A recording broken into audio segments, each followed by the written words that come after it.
Thanks for tuning in to Stay Sharp with Razorleaf, your secret weapon for all things digital and products and manufacturing.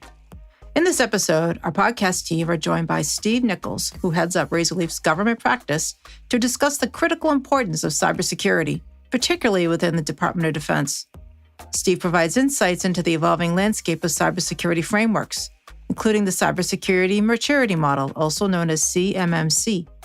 Conversation emphasizes the need for organizations to adopt basic IT security practices, understand contractual requirements, the intersection of cybersecurity with digital tools, and the relevance of ITAR and EIR regulations.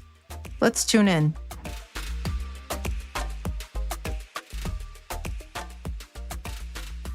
Welcome back, everybody, to Stay Sharp, the podcast about all things digital related to products and manufacturing. I am Jen Furillo, and I am joined today by my co-host, Jonathan Scott. Hello, everybody. And I'll introduce our guest in just a second. We hear a lot about cybersecurity these days. And there's no doubt that cybersecurity is an important topic, particularly in the DoD. But it's not only important to the DoD and its supply chain. The fact is that the more data that is digital, the easier it is to actually steal. And obviously, that's really critical within the Department of Defense. But commercial data is every bit as important. Your existence as an organization and your competition, it's every bit as important to protect that data as it is that our country protect our defense data. So we do have a guest speaker today, or a guest presenter today, Steve Nichols. Steve heads up our Razorleaf's government solutions side of the business. And matter of fact, Razorleaf is kind of a great example of how our work in the defense industry can actually filter into the commercial side of things. So I'm going to kind of allow you to kick it off, Jonathan. I don't know if you want to have a first question to talk to Steve about. Yeah, I mean, I'll also offer a little bit of my own sort of framing for what we want to talk about. It was everything you just said. I fully agree, right? We have to think about how these things blend across, but it's the motivator, right? The reason why talking about cybersecurity, I think we wanted to go to Steve, is that topic, it's in the news related to defense all the time now, right? I mean, we hear about breaches or data losses or something related to adversaries stealing data and compromising security and that kind of thing. And it's prompting, the U.S. government, other governments to focus on this, to say, hey, like you said, digital data, because it's easy to collaborate, it's also easy to steal. We have to do something about it. So, I mean, Steve, jumping into it with a question, what can you tell us about that landscape? What is going on? Because I feel like things are changing there. New rules are coming out, that sort of thing. What do we see in that space that people need to be aware of if maybe they aren't aware of how things are changing? Yeah, so great question. And so I'll start with kind of a DoD kind of history and framework, and then we'll kind of morph into why this drives the conversation across industry, right? And so over the past probably dozen years, give or take, the DoD has really been thinking about how does it work with private industry to kind of help change its processes and its programs to have a more of a digital framework, but yet having that digital framework which drives efficiency and collaboration and some of those other things are really trying to get to, speed to fleet, speed to resource, those kind of things. Drive to digital then makes it easier to compromise too. And so how do you look at the framework that you have and that network that you have and make it more secure? And how do you drive standards, are the questions that are being asked, for that security across what you're going to have is the supplier industrial base, right? The defense industrial base, which is what it's called. And so the government went through and put together some framework that they call their cybersecurity maturity models that then started to lend to contracting actions requiring those cybersecurity approaches. Of course. And so all of these things have really come into play since 2017, 2018. There's been a lot of industry review that's been out there, and then industry gets to comment on things, and the government says, okay, here's what the comments lead to. And the end result that leads to today has been this cybersecurity maturity model and requirements for adoption of that across the defense industrial base. And that defense industrial base isn't just, the folks that you think about, such as Boeing or Lockheed Martin, or some of those big companies that produce things that, are fun, consume jet fuel, those kind of things. But then there's supply chains as well, right? So when you think about all of the supply chains and how far they extend out to the development of products, the manufacturing of pieces of those products, the consultants that then support those efforts as well, you really get into a lot of smaller businesses that also are providing input and files and information that are consumed all the way back up to the Department of Defense. And so all of those entities need to have a common framework and a common foundation for supplying information and having access to that information to do their jobs. And so as we get up to 2024 and kind of what we're seeing contractually and requirements wise, you have been building up to today with requirements for this whole ecosystem to meet related to cybersecurity. Now, Steve, let me just stop you to make sure I've got the right frame of reference here. You mentioned cybersecurity maturity model, and in my mind, I'm going to acronyms, and I remember hearing years ago about this CMMC, and there was a one, and I think it's evolving. Is that the thing we're talking about there? Yeah, that's the framework that we're talking about. Okay. And they've had a couple different levels, and they started with like levels 1 through 3, and now we have levels 1 and 2, and we think about terms like basic and low and high, and some of these things we can meet ourselves. Some of them we need an outside assessor to certify that a company has met certain requirements. But yes, that's the structure that now we're all kind of being, and Department of Defense, and then blending out into commercial industry that's being discussed. So these are things people can go look at, they can go read, maybe not fully understand, maybe they want a hand with them, but there is something out there that people can use to understand this framework that you're talking about. Yeah, there are a lot of online resources that you can go read. And the folks that really get into this may, I think they get excited in ways that aren't necessarily socially understood or socially appreciated at the time that it happens. Or ever. It's always not polite company to get into CMMC. You're kind of like, okay, let's just back that off a little bit. But the reasons that they're out there are really important to not only the defense industrial base, but then just commercial industry across the board, because these are really important concepts to take into account. So you mentioned it's been around for a while, Steve. I mean, does that mean that it's the kind of thing that companies today who are thinking about maybe getting into a defense contract or supplying to somebody, and maybe they're new to the space, they're trying to learn it, does that mean they have to jump in, read these manuals, and then go implement this? Like, what does that look like for people who think this might start to apply to them, but they're not sure what to do about it? I mean, we run into that, right? Yeah, we do.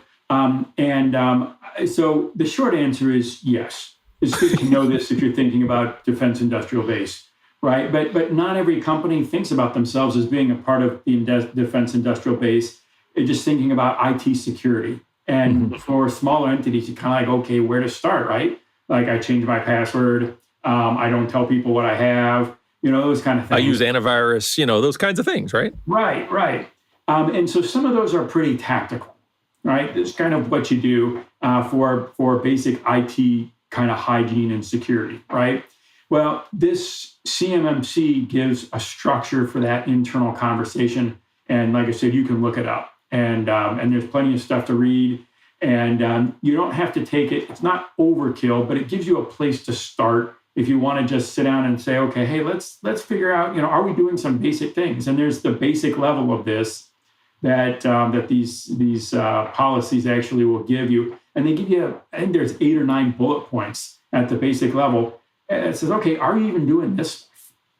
And it's pretty straightforward to be able to talk to and say, yeah, you can go read a whole bunch of different things on it, but here's 8 bullet points. Are we doing this? And then it starts to get into, okay, here's the next grouping and the next grouping.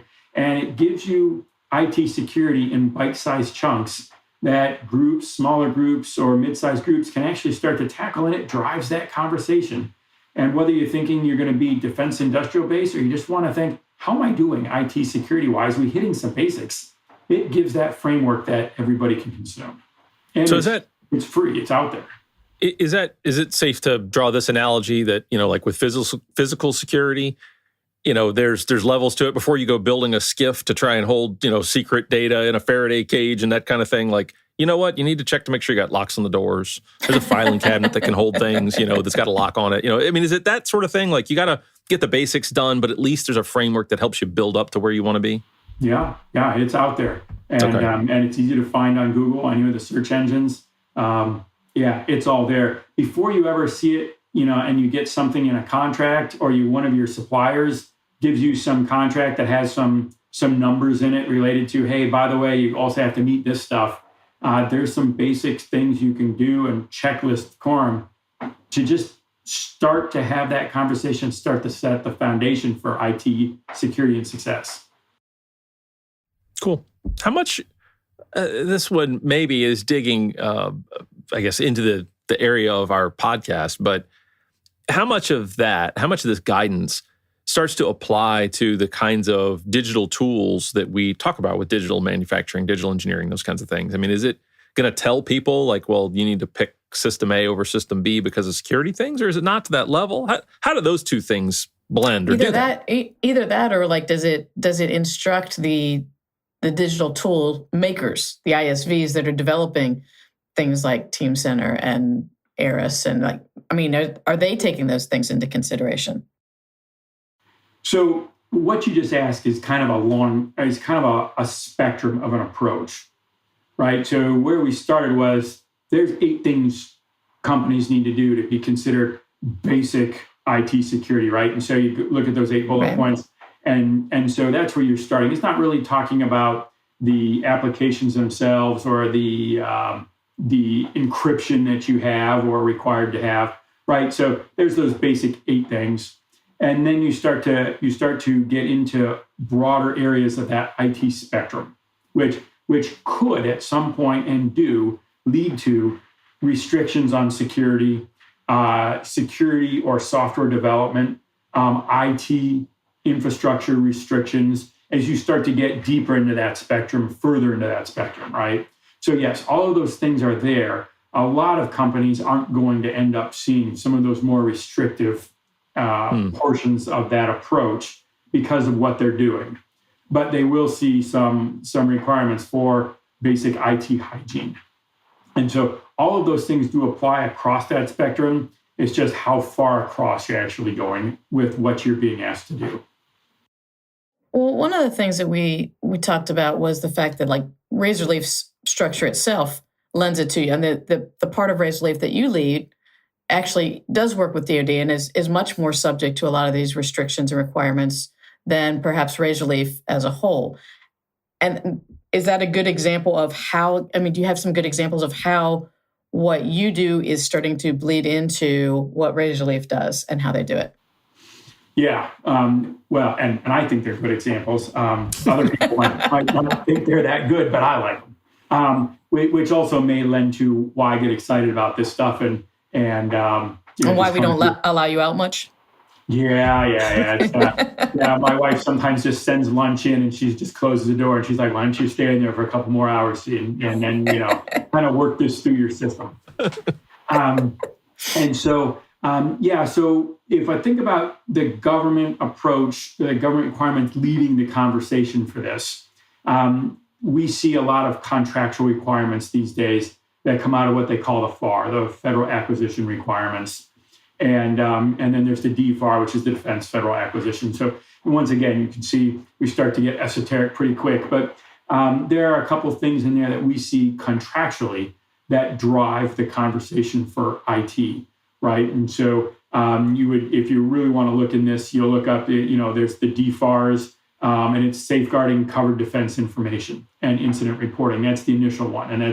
And then it gets, and that's where it initially came in is, how do you safeguard defense information? And that's some of those basic IT requirements that it starts to spell out. And that's these are the locks on the doors parts, right? Yeah. Locks on the doors, lights in the parking lot, right? Yeah. Those kind of things, right? Doors on the building.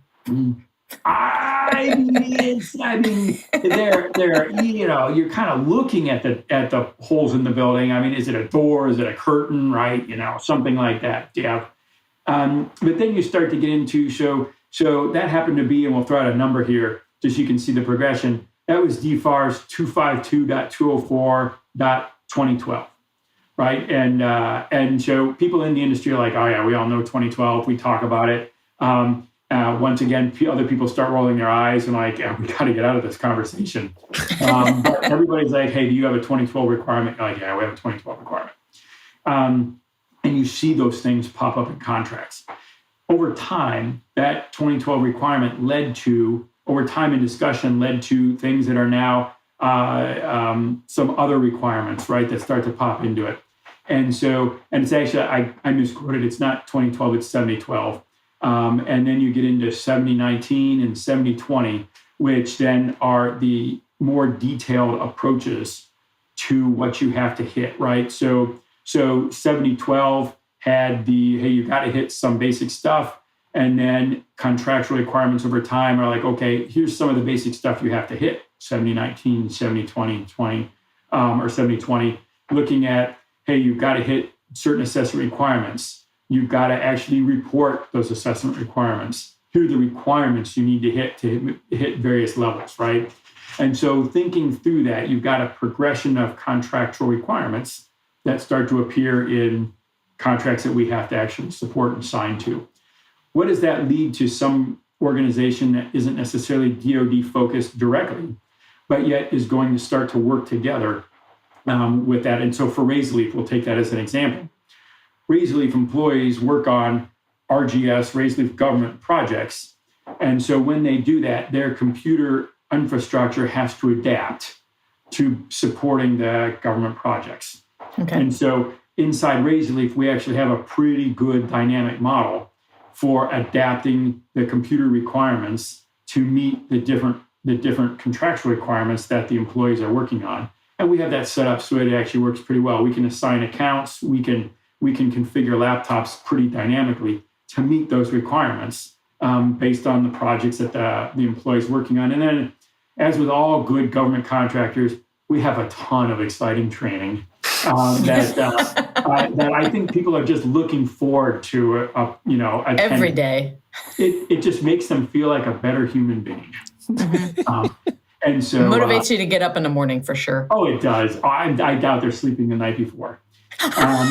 And so, and I mean, we get little certificates that are cool. I mean, it's just, you can see that the benefits just start compounding. And so, so you get into these types of things where there's training that happens, there's policy that we put in place, and then there's technical guidelines and that go into place too, and technical guardrails that allow for the blend of an approach between organizations.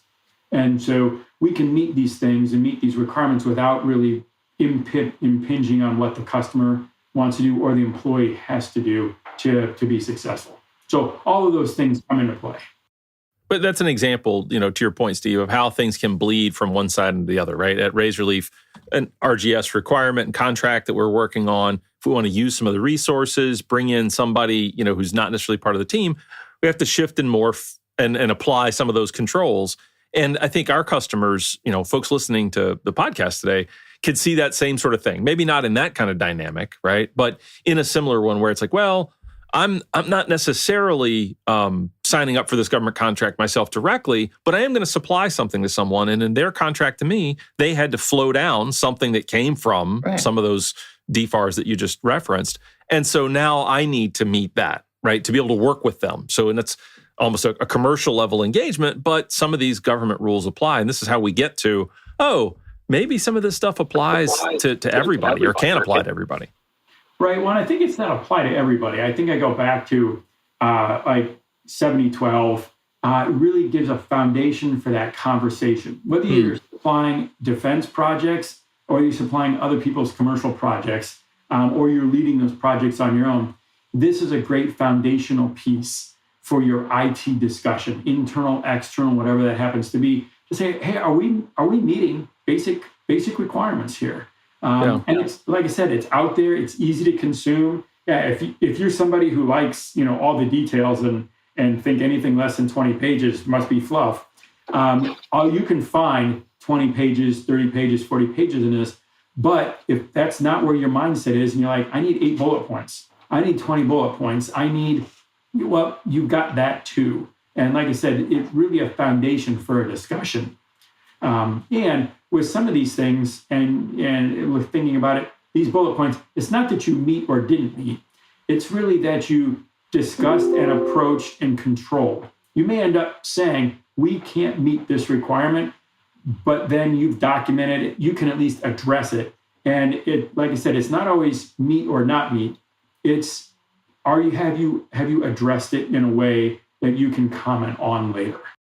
So that's an interesting point, Steve. I was going to go there based on what you were answering and ask what people who are listening to the episode and saying, okay, I don't do this or have this today, I need to get started. How would you advise them to get started? It sounds like it's not as onerous as people might perceive, that it's, I've got to read this thing and I've got to meet these requirements. It's not quite that, right? It's not. Now, there are some basic things that you need to be able to address. And like I said, it's like you guys have said, it's putting a door on a building, right? It's lighting the parking lot. It's making sure that a filing cabinet has a lock on it, right? I mean, some of these things, most of these approaches, everybody's gonna be like, yeah, we got to meet that if we don't already. Pretty straightforward. But then when you start to get into some of the other kind of approaches or some of the other, what they call our controls, right? We think of them as requirements, but they're called controls. We start to get into some of those things. Okay, if we don't meet them today, should we meet them? And if we don't think we can, why not? And then you start to get into thinking about these controls. So you write it down. You're like, okay, one of the controls is encryption of data at rest, right? Which sounds a little bit geeky, but it really says, hey, is your hard drive encrypted? Which Windows does automatically if you ask it to do it, right? There's a button you flip in Windows, it encrypts the hard drive. Well, for some organizations, they may decide that that's not something they can do for whatever reason. But you know what? As you're starting to think about this approach, well, we can't encrypt our hard drives for whatever reason. Write it down. You are then now starting to approach. You can't meet the requirement, but you've addressed the requirement to say, okay, here is the reason why, and we can answer this question if we're ever asked. Why are your hard drives not encrypted for this control? Here is actually the documented reason why. And then you start to write that out. You've addressed it. Now, somebody reading that as an assessor may not like the reason that you've chosen not to. May not agree with you. May not agree with you, but it's not that you didn't think about it, and it's not that you glossed over it. You addressed it, and now we can discuss it. Hey, Steve, I want to take us in a little different direction, but it's something that comes up in conversation a fair amount for me when we're talking in this area at all with customers, people who aren't directly in the defense space. And that is these kinds of requirements we're talking about, these controls that we're talking about right now, how are they related to terms that people might hear in commercial industry around ITAR and EAR, right? So for those who don't even know what those mean, International Trafficking in Arms Regulation and the Export Administration Regulation. I'm not sure if I got EAR right, but the idea being like one is sort of weapons-related articles, arms-related articles that in the U.S. you have to control the technical data a certain way, and EAR being not necessarily weapons, but just things that the U.S. government says, hey, we have to control whether that can leave and who it can be shared with and that kind of thing. How do those things relate to the controls we've been talking about so far? Yeah, Jonathan, I'll answer your question, but I'd also extend that to intellectual property in general.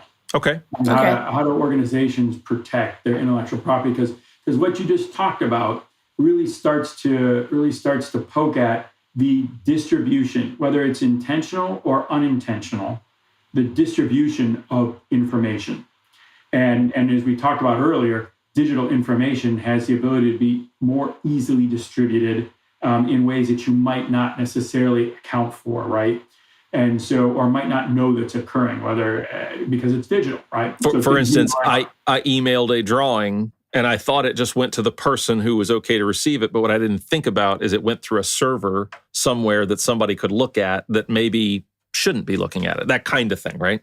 Well, you emailed a drawing, at which point, once it left your inbox, it's gone. You have now lost control of it. Right. right? You have trust. You have a trust factor in where it went, but we take a lot of things for granted in the fact that that drawing went through a couple servers. It now sits in somebody else's inbox. Is that inbox protected with the same level of care that our inbox is protected in? Well, and will that user, what will they do with it? They're Right. free to forward it, to send it to someone else, to disseminate it in any way they feel fit. Right.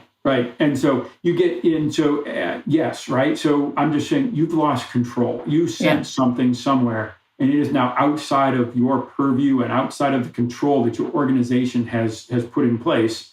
What does that mean for that drawing, right? It's a copy. It's out running around.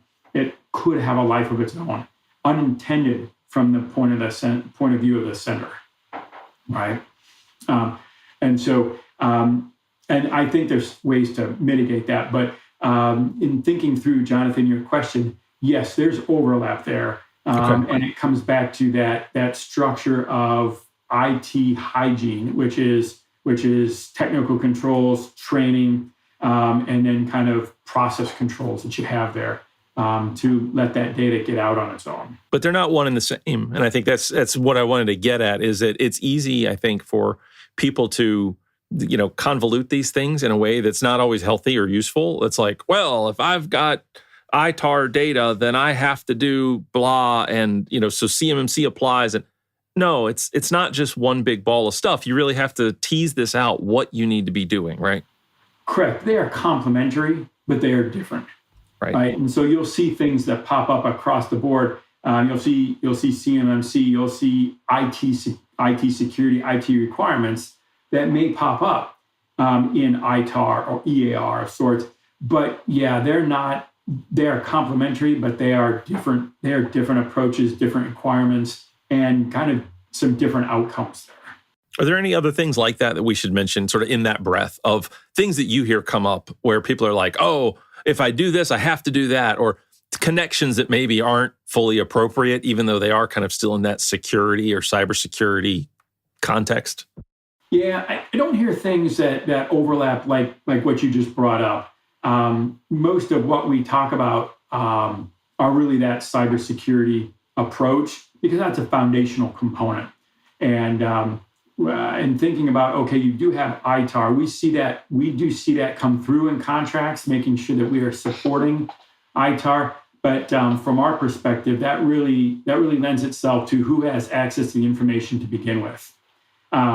And that digital information, which lends itself back to, once again, we're taking steps back, just some of that cybersecurity hygiene, and just making sure that initially when we store data, we process data, not everybody across the organization has access to it to begin with, right? And so we manage our ITAR requirements, we manage our EAR requirements through kind of least common access, which is part of that CMMC, those cyber requirements. People just don't have access to the information to begin with, based on the way our infrastructure is set up. So some of those foundational requirements lend themselves to supporting some of the topics you brought up, but they're not tied to it specifically. They just lend to the support of it. And that's really what I was getting at, right? Is that people shouldn't, they shouldn't sort of put all of this in one big scary bucket of like, oh my goodness, I can't tackle it, right? It's everything here is approachable, but it's understanding what applies to you. I mean, it's just like any other kind of regulation, I think, right? Where people making a product or doing manufacturing, if you're concerned about regulatory controls, you just have to try to understand which ones apply to you, what's the landscape you're operating in, and then dig through them piece by piece. But it doesn't have to be this big scary thing that you can't approach. Right, and I go back to my initial comment of a lot of this IT requirements actually have been boiled down to some pretty straightforward ways to consume them, right? And we talk about, hey, there's the basic stuff that's out there in bullet points and some slides, and it gives you an on-ramp here to start the internal conversation or start the conversation with your partners and suppliers, right? And if I would say that if you're sitting down with somebody who's throwing out a whole bunch of overwhelming terms and trying to make this seem like you've got to tackle all this at once, you might be talking to the wrong individual, right? It's not to say that they're wrong, but if you can't have a conversation that can include most folks in it in a way that they can understand what it is you're trying to get to IT-wise, you need to think about who you're having that conversation with. Because this stuff is straightforward to get started. Doesn't mean we won't get into some technical components of it, but the folks that you're having that conversation with should be knowledgeable enough to give it to you in a way you can consume and understand, even if you're not an IT expert, and then understand why that's valuable. And so not only can you go look it up, but then the conversations themselves should be constructive for all the folks in the room. What I'm getting from all of this is one of the biggest things about it is just being aware and being intentional and realizing that if you're not intentional, there are unintentional consequences. If you just, it's, the data does need to be protected, and it needs to be protected in ways you don't even think about. Because to your point, Jonathan, when you email a drawing, you're like, yeah, I email it to a guy that's allowed to look at it. Then what happens? So it's being aware of that and, okay, what are some additional protections I can build in on that particular document? Do I send it as a PDF that's got, IP rights, it can only be accessed by that particular individual.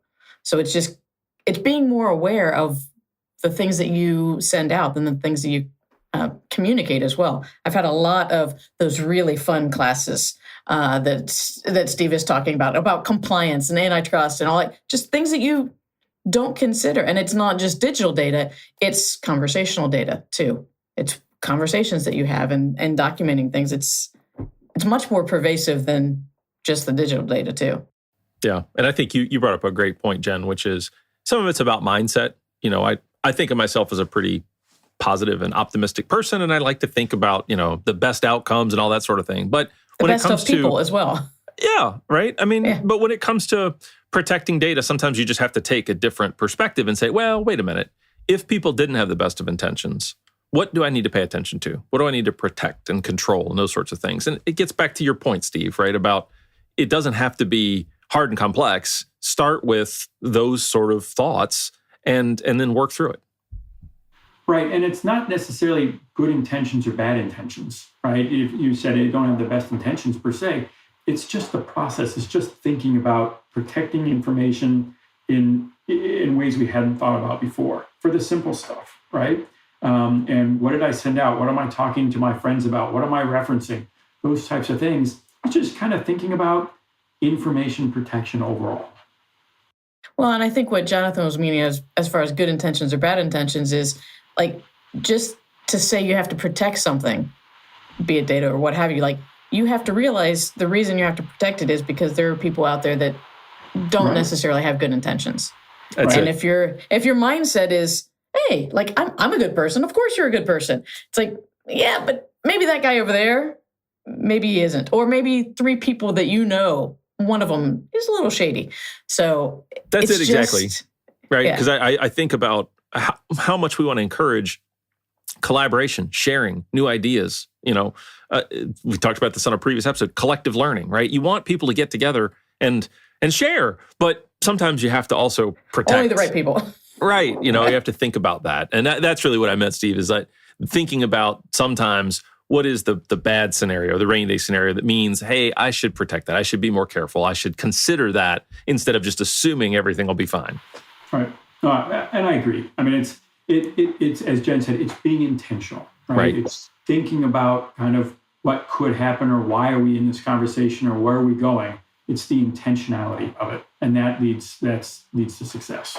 And that's where it applies to more than just defense-related security, which I think, how we started the conversation is, yeah, let's take this as a case in point. We know there are things going on there that we can learn from, but I think lots of organizations can learn from this, and that intentionality is certainly something that can be universal there. Think about what you need to protect, how you need to protect it, and that can guide you in what you do. That's a good place to start. It's also kind of a good place to stop. I love it. from our just kind of paying attention to our time on this and everything and where we're going.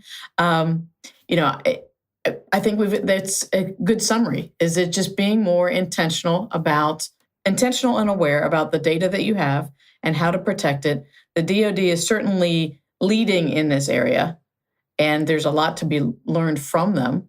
I don't know, Steve or Jonathan, any final points that you guys want to make on today's podcast? I think my final point is, and I'll just reinforce what I said before, this doesn't have to be overwhelming. Right. The information's out there. It's free to find. It's easy to find.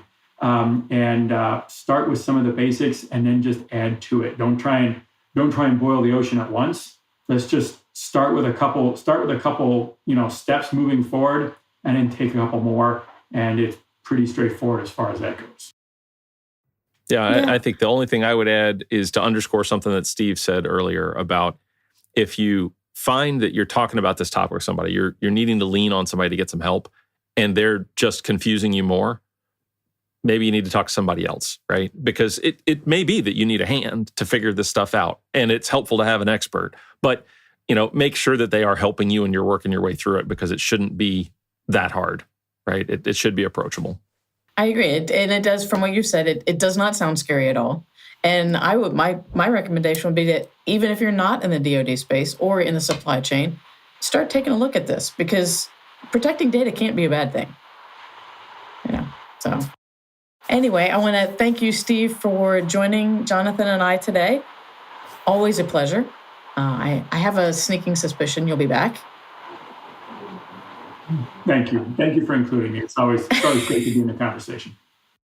And very nice segue into our comments to our listeners, which is always, this is a conversation, and we like you to be a part of it. So if you have any questions about what we talked about today, or anything that you'd like us to dig into a little bit deeper, suggested topics, etc., please reach out. We would love to hear from you. Absolutely. On this one in particular, right? I mean, yes. If there are questions, I'm sure there have to be questions out there. Please send them our way, and we can get back with Steve and dig into it. Absolutely. And until next time, stay sharp, everybody. Thanks, Steve. Thanks, Jen. Thank you for being here and listening to this episode of Stay Sharp with Razorleaf. If you have any questions, please just leave a comment on our post or send us an email to podcast@razorleaf.com. We'd love to hear from you. And if you like this podcast, please hit the like button and subscribe to our podcast on your favorite podcast platform or on our YouTube channel. Until next time, stay sharp.